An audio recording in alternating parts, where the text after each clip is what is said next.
Nahatakan o nagsoli ng inutang na sasakyan sa bank? Ma-approve kaya ulit pag nag-apply? So, karamihan sa mga client, isa to sa mga katanungan.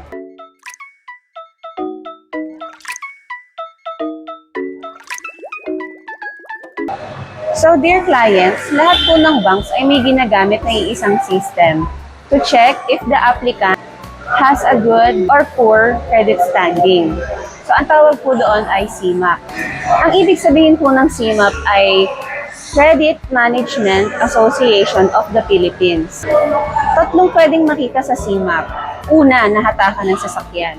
Pangalawa, sinauling motor.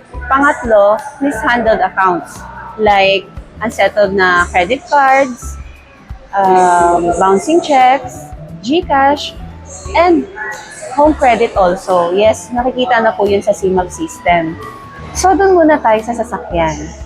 Paano pag nagsoli ng sasakyan? May chance pa rin bang ma-approve? Yes, meron pa rin po. Pero mga 1% na lang. Based po sa mga auto loan officer, 10 to 15 years bago po ma-clear yung name natin or magkaroon ng chance na ma-approve. Pwede rin pong madamay ang co-maker natin. Yes po, lalabas na rin po sa CMAP system yung pangalan ng co-maker natin.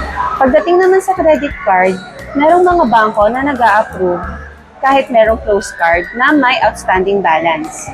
Ang hinihingi lang po ay proof of full payment na paid na po natin ang credit card na naisara. But some other banks, kahit na nabayaran na, basta meron po tayong record, automatic decline na po sa kanila. So kung may plano po tayong mag-apply ng car loan, make sure po na tapusin natin mahulugan mapa 3 years term man, short term, or 5 years term. Dahil iisa lang po ang ating pangalan, ingatan po natin huwag masira. Ingatan niyo pong magkaroon ng poor credit history sa mga bangko. Para sa susunod na apply nyo, sure na mapapahiram kayo ng bangko. So, pag nagkaroon po kayo ng record sa CMAP, ano pong chance na magkaroon ng sasakyan?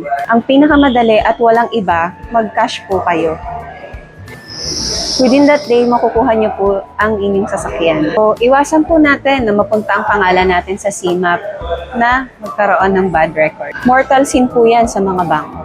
So, hanggang dito lang po guys. Thank you for watching. Please subscribe to my YouTube channel. Again, I'm Kristen Escarda, your sales consultant from Mitsubishi Peak Motors Manila.